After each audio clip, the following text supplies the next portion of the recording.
The Becoming Flame podcast broadcasts pure, unfiltered power exchange that stokes the flame of your being.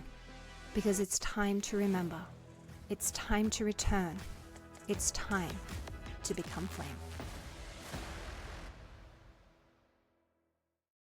This episode of Becoming Flame is brought to you by PhenXX. PhenXX is a ritual luxury house devoted to erotic feminine embodiment. We create alchemical intimacy oils and functional fragrances infused with spagyric botanicals designed to soften the nervous system, open the body, and awaken life force vitality. Our formulations are crafted as tools of self-initiation. They are not cosmetic. They are not decorative. They are designed to be felt. They are designed to shift. Each oil facilitates a cellular shift into relaxation and receptivity, activating and opening up an archetypal femininity that your body knows and is yearning to step into. These oils allow the body to open safely into sensual intelligence, magnetism, and creative power. They open the libido and open creative, sexual energy. When the body is safe, it softens. When it softens, it receives. When it receives, it creates. And when it creates, the entire world shifts. We believe that women who sit deeply in their bodies, in their erotic intelligence and sovereignty, become powerful creators of their lives and the environments around them. Our products are initiations into that coherence, luxury in experience, devotional in use, transformational in effect. Get yours now at PhenXX.com. That's PhenXX.com.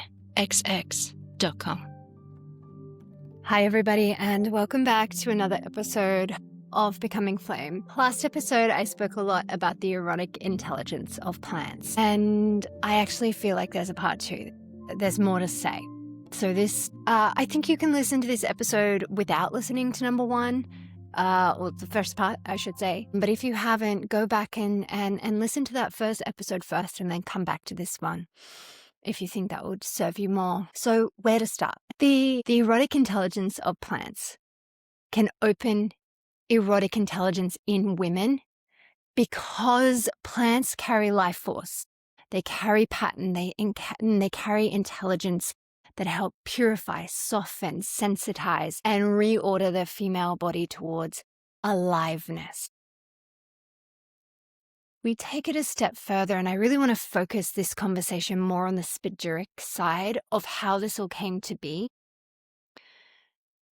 In spagyrics and in spagyric form, that intelligence is prepared through the reunification, I should say. It's not just the unification, it's the reunification, because first we separate it all out and then we reunify body, soul, and spirit within the plant itself. So we call it in spagyrics, we would call it more around the erotic intelligence. It opens when salt, mercury, and sulfur in the woman come back into relationship. So not only in the plant, but also in the woman. So salt is really the idea where the body becomes inhabitable again. Mercury is the breath, the current, the sensuality, and the nervous system begin to move again. And then sulfur is that soul fire, the desire, the radiance, the consciousness. That all comes online.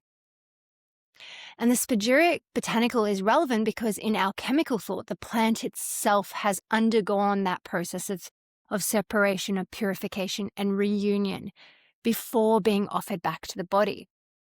So it's definitely not plants make women horny.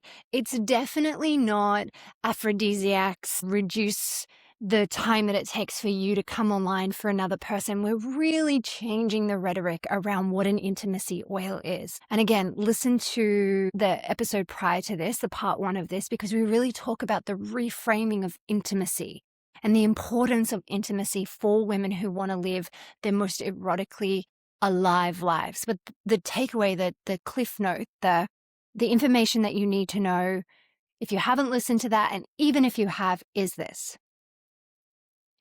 Intimacy with self is of our most primary concern when we are seeking to live an erotic life. It is primarily a way for us to code in safety through our intimate connection with ourselves.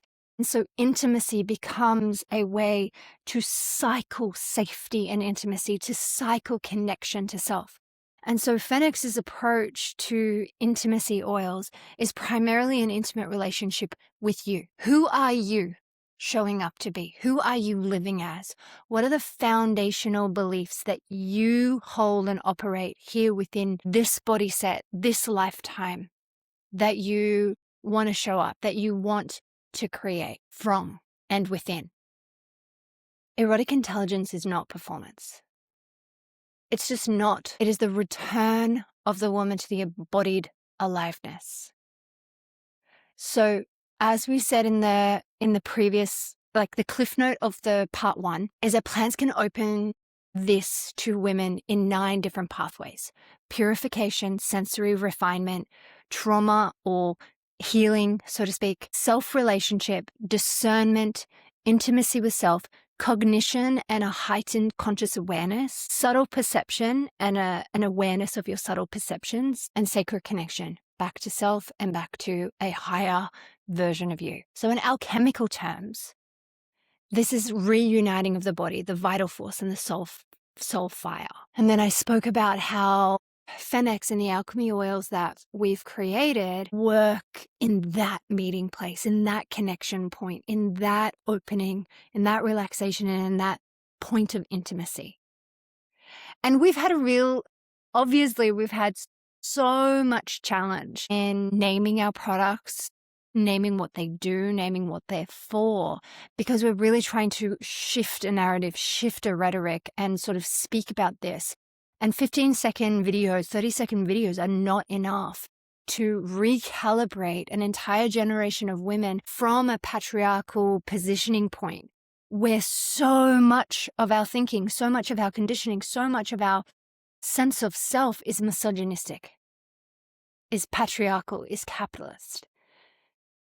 And you don't really, and I didn't even know this myself until I started going deeper and deeper and deeper. And that's where that cognition, one of the points of refinement and pathway into erotic intelligence, is that cognition. And when you come into a cognition where the plants are holding a frequency and an access point into truth, where feminine embodiment and erotic intelligence is held and available, I actually found that part of the biggest leap that I had to take was actually understanding how misogynistically I was living. Isn't that crazy? It's so confronting to understand that so much of the conditioning that I was raised in was to hate not just myself, but women.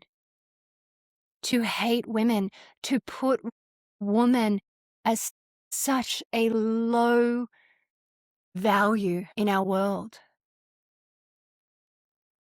And working with these plant teachers has not only changed my relationship to myself and the intimacy that I have with myself, but if you yourself are also being raised in misogyny, you naturally live in a way that is hateful towards women, therefore towards yourself.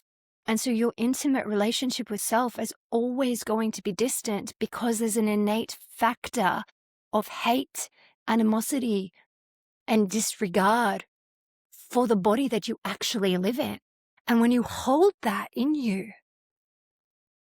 you cannot come into erotic intelligence, because erotic intelligence is the love of all beings. It is the vital life force. And women are the portal of life, right? And so the cognition step around the plant eroticism and the erotic intelligence that these plants hold and the codes and the access points, it's furthermore taken. So you can work with plant teachers. People know this, like in ayahuasca or other, kinds of plants, mugwort. Herbalists have been working with plants for a long, long time. This is not a new concept. The part that's new and the part that's interesting, I think, that has benefited me enormously in my life is working with the spagyrics, is working with the alchemy. And it really is that willingness to be ripped apart, opened apart, and have those points purify within you and reunite them in a way that magnifies and brings to the surface a lot of that which is no longer available for you. So when you start to feel like, wow, that I'm different, and you start to come to an understanding of like, oh, I'm no longer living in a misogynistic way. I'm no longer living in a masculine way. I'm no longer living in a feminist way that also has this competitiveness around men and women. Because you will always be outside of your body and your erotic self when you're in a competitiveness between men and women or masculine and feminine. And the reunification of this yin yang, masculine, feminine within yourself. And I'm sure that, you know, I've got 60, 70, 80, maybe 100 years more to live. If I've already worked out the depth of myself at this point, I would be very surprised. But I think what life is about is as you continue to soften and relax into yourself, into your truth, into your authenticity, more and more and more comes away, and more comes in that sacred connection part. So that's the 9th step, is that sacred connection. And I think that's when, if you can show up there every day and know that's my teacher, my sacred connection into this infinity of all that I am and could be and hold within me, that becomes your teacher, that becomes your guide, that becomes the compass of you. You have an infinite amount of knowledge to not only learn, but embody from that place. And the plants were the fastest, most beautiful, soft, gentle teachers to usher me into that way of showing up, unlike any other teacher that I had ever been. And myself and my wisdom and my access to my own wisdom, my own voice, my own clarity around this, and the ability that I have to take this extremely complex, infinite information and try to distill it into these bite-sized pieces without podcasting and without the ability to disseminate this information from the comfort of my own home, where I can sit in my energy and connect with my plant teachers, my own wisdom teachers, in a place that's not going to be bombarded and, you know, combated with lots of people in the space, is an extraordinary time in history. Because I think we're getting to a point where our wisdom is coming online in such a way that we've never been able to access before, but also we can disseminate that information without the overwhelming nature of sitting in a stadium with many, many women, many, many people, and hold that frequency and hold that note and that preciseness of the transmission. So it's a really interesting time in history. And while podcasting and technology has allowed this, you know, for 10 plus years, 20 years, I mean, then we had the radio and all of that. It's not the technology necessarily that I'm talking about. It's the biotechnology. It's the availability of women's bodies to actually hold this as the antenna that they currently are. And I really started to feel this shift, this process shift from going outside of your body, to, you know, which was a very common spiritual thing to be trying to get women to do, which I think is a very masculine technology. Men do need to do that, maybe. Women don't. Women hold all wisdom in themselves. And if you really think about the way that a woman births, that's the way that a woman has access to her energy. So spirals need to go down for women. Power needs to come in and down and out, and she births like that. And for many, many years, when I was following other teachers, they were always asking me to take my energy up out of the body, and I would instantly lose connection to my wisdom. I would now be talking somebody else's language. I would now be following somebody else's compass. And so plant teachers helped me to solidify into the knowledge that I already had and validate the knowledge that I already had. And that was really great for me. And that's another one of the points, right? Is this discernment, this intimacy with self, the subtle perception, but also, most importantly, self-relationship. You learn to trust yourself. You learn to trust your body and you trust your vital force and the knowledge that comes from that. And so really going into why I then felt the need and the call and the inability to walk away from this healing modality, from this embodiment tool, is what I was going to say mostly, is because it's very dissimilar to like adaptogens or microdosing or DMT or psilocybin or any of those kind of other plant teachers. What I was personally being called to open into and embody was this very specific, precise teaching around feminine embodiment. So DMT or psilocybin or any kind of, let's call it popularized Amazonian plant medicine plant teachers was again this very concept of going outside of the body, experiencing yourself from outside and looking back in, experiencing yourself through the plant teacher eyes. And that's very dissimilar to what the medicines here are doing and helping you to do. In fact, I was extremely capable of leaving my body from the moment that I was a child because I had no known sense of safety within my body. And so leaving my body was where I gained a sense of safety. I gained safety by the disembodiment, by the disconnection. And I tried to hang out in these other realms where at least I could feel something meaningful and feel something that was familiar to me, because in my childhood and in the world around us at that time, it felt very unsafe. It felt very dysregulated. It was a world where people were constantly gaslit, abused, manipulated. Nobody apologized to you. Nobody came to a relationship where children were honored, valued, or seen as important members of society. And I'm describing the majority of people's lives in the 80s, 90s, noughties, right? Like, it is only really now that we are showing up to parenting with the concept that the child is a human and deserves respect and deserves to be listened to. These were foreign concepts during the childhood of most people, right? This is why we're seeing this shift in parenting and relating to each other. And so when PhenXX came to me and asked me if I would be its guardian, its custodian, its transmitter, its translator, I didn't know what it meant. I didn't know what it meant, other than knowing the colors, other than like choosing brand swatches and thinking about what our marketing messages would be. It really made it very clear to me that I was going to go on a journey of understanding this, embodying this first, and then being someone who can hold that frequency with the precision required, with the ability to accept the alchemical journey that I was on in such a way that I would no longer flinch, in such a way that made me care so deeply about what I was doing, because because it helped me in my life to such a degree, to such a finesse.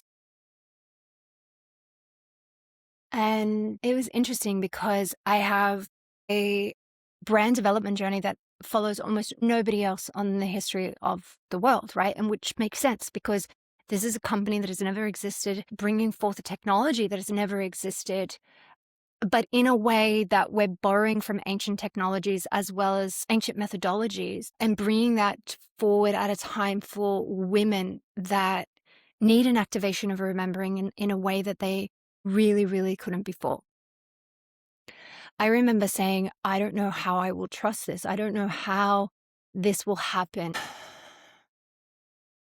So I had done a lot of spiritual work. I had done a lot of opening up of my gifts, my psychic abilities, my receivership. I had done a lot of that work, but there was something that was always missing. I was still not holding true innate worthiness, true innate self-belief. I didn't know how to fully trust myself yet. I trusted myself to the extent that I knew how, and I thought that I trusted myself completely. But having gone through this journey and having come out the other side is this realization point that any place within you that you think you've got the answer, you will be shown whether you do or not. It's not a journey for lighthearted, let's do this on the weekend, let's have a little trip. Working with plant medicine, no matter what the kind is, working with plant teachers is life-changing if you allow the process to unfold. And for me, I was willing to allow the process to unfold, and it changed my life. but not in the way that I want to say. And then the abundance of my life just opened up and I had millions of dollars coming to me, and you can have it too. Working with plant medicine asks so much of you. It asks you to give up everything that's false. It asks you to relinquish fake stories, false foundations. And it asks you only to work with that which is true. And I had always thought that was what I was doing in life. I had always thought, no, this is 100% what I'm doing. This is who I am. This is what I stand for. And I really put my hand on my heart saying, that's what I think it is, the situation, until it was revealed. No, there is so much of you that's not coherent. And I started to understand coherent beauty in a very different way to beauty in general. Because beauty in general focuses on what you look like. It focuses on what you wear. It focuses on your exterior and the perception of others towards you. It focuses on the mask that you're putting on and what you want to show to the world. It has nothing to do with your frequency, with your innate capability to hold who you are. It has nothing to do with nervous system capacity work. It has nothing to do with the expansion of yourself, and it has nothing to do with the alignment of your truest identity into who you are, as who you are for the rest of your life, developing and expanding that out. i.e., it's very surface level. And the depth that we had gotten to with the clean beauty or the green beauty was clean ingredients, transparently sourced,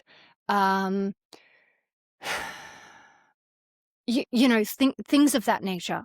So we were looking at things that should have always been innate to what we were putting. The fact is that women had moved so far out of alignment to coherence, so far out of their truth, that they were willing to put endocrine disruptors, synthetic materials that they knew nothing about and that was not sourced in nature in any way on their body, in their organs, in their system, and have that filtrate everything about them. And then as that continued to be something that you applied every single day and from very young ages, you didn't even really understand how far outside of your coherence you were because you were using these products every day. And so if there's a nefarious thought in my mind, it is that the way to control women on this planet has always been through the beauty industry, because you disrupt their hormones, you bring them out of their truth, you don't let them sit in their bodies, in their power centers, you don't let them have access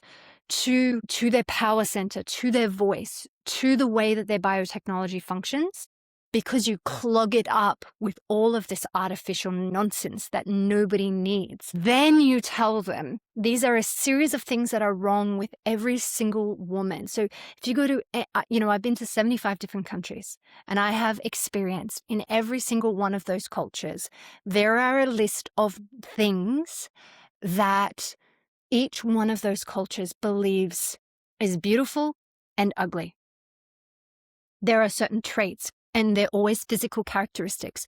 They are always defined by the exterior appearance of what is beauty and what is not beauty. And even with the most recent consideration of race and different body types and different conceptualizations of beauty that are far broader than they ever have been, the truth of the matter is that we have an extremely narrow definition of what is beauty, and it is never correlated to truth, to coherence, to your individuality or the power that you bring. We know that magnetic women exist. We know that about Marilyn Monroe, and we talk about Marilyn Monroe as if she's the most magnetic woman on the planet. Marilyn Monroe took her own life. Magnetic women do not have depression. They have expression. They are embodied in their full power. They are full life force. They don't consider suicide or death. And so even the pin-up girl to magnetic womanhood, magnetic femininity has also been hijacked. And I don't mean to disrespect Marilyn Monroe, because there was a much about her and she knew how to play with their energy. What she didn't know how to do was embody it and live from it. She didn't know how to use her embodied femininity, her embodied erotic power to shift and change her life into a place where she did feel good, where she did have vitality, where she did have overflow and opulence. She was still using her magnetism in the realm of capitalism. She was a misogynist in the same way that I came to discover that I was. If your magnetism and your life force are for somebody else, and you're feeding somebody else with your life force and not circulating that and reticulating that through your own being, you are not in the fullness of your truth, your coherence, and your life. Because truly magnetic embodied feminine women have that opulence, have that overflow, have that as the gift. They are full up of themselves and then they give that out. Their power is overflowing and effervescent. It lifts, it doesn't depress. And so this is a really important thing to start deconstructing, because even the feminist or the feminine examples of magnetic women, of embodied women, of erotic women that we've known are incomplete examples. And they still stem from, and this was for another. The expression of your magnetism is for the good of others. No, it's for being yourself, because that's your native state. My magnetism is not a goal to something. It's me. It is. I'm going to say that again because this is such a big shift. If you are seeking to be a magnetic woman, an erotically embodied woman, in order to get something, in order to be something, in order to do something, in order to shift your identity for a gain that is so far outside of you, you're still operating from a cognizant perspective of unworthiness, of less than, of potentially misogyny, potentially capitalism, potentially patriarchy. And working with the plant intelligence, I came to understand this subtle refinery around that, the subtle perception of magnetism in its truth. Magnetism in its truth is, you don't attempt to be magnetic and then get what you want. The goal is to be yourself, to be coherent. And in your coherence, you are naturally magnetic, because we are magnetic beings. We have electromagnetic bodies. And your magnetism exists inside of a body that is functioning correctly. I hope that is landing and making sense.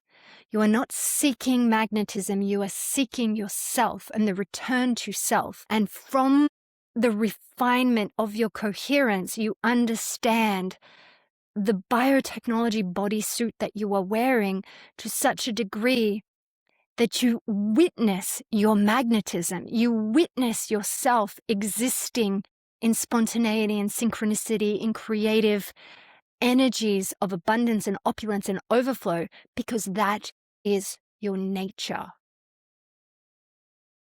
You're not seeking that outside of yourself anymore. You're not seeking to recreate what other people have. What you are doing as a creator is you are replicating that which is you. You are creating your mirror in love. And when your system is coherent and you are in your electromagnetic self, you are naturally magnetic, but you are naturally electric as well. And you know how to use these systems. You know how to be in creation because you are in sync with that. You are in your nature and you are in alignment with nature. So no longer are you ever going to create a product that says we have to go out and source transparent, make our sourcing transparent, make sure it's organic, make sure that it's not synthetic, make sure that it's not endocrine disrupting, make sure that our packaging is recyclable or whatever. You actually shift beyond that. And you think, as I am nature, and as I am at one with nature, and I am loved by this universal mother that is the nature of this earth, and the frequency of this earth is this mother energy. It is the ultimate feminine embodiment of love, of creation, of who I be in the fullness of me. I am coherent with myself and therefore in coherence with nature.